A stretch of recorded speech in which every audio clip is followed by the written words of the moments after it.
এই যে সচেতন নাগরিক রাস্তা পার হইতেছে, এই যে ফুটওভার ব্রিজ রাইখা মাঝখান দিয়ে, রাস্তার মাঝখান দিয়ে দেখেন কেমন রিস্ক নিয়ে পার হইতেছে।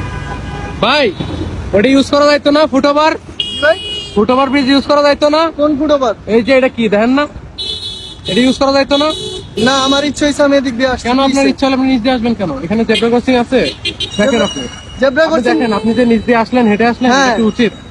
এটা তো আপনারও উচিত নাকি অউচিত, এটা তো আপনারও কইতে পারবো না আমি ভাই। আমারে বলবেন না? না।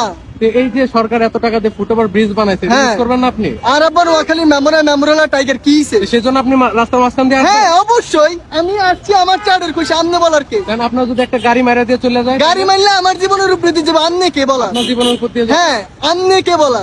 আমি কেউ বললাম না। হু আর ইউ? এই যে কিছুদিন আগে যে student- আর আবার নোয়াখালীর মেমোরিয়াল টাইগার। এই যে কিছুদিন আগে হ্যাঁ। studentরা আন্দোলন করলো, হ্যাঁ দেশের উন্নতির জন্যই তো, হ্যাঁ। দেশ সংস্কারের জন্যই তো। হ্যাঁ। কিন্তু আপনার মতে এই ধরনের মানুষের জন্য দেশ সংস্কার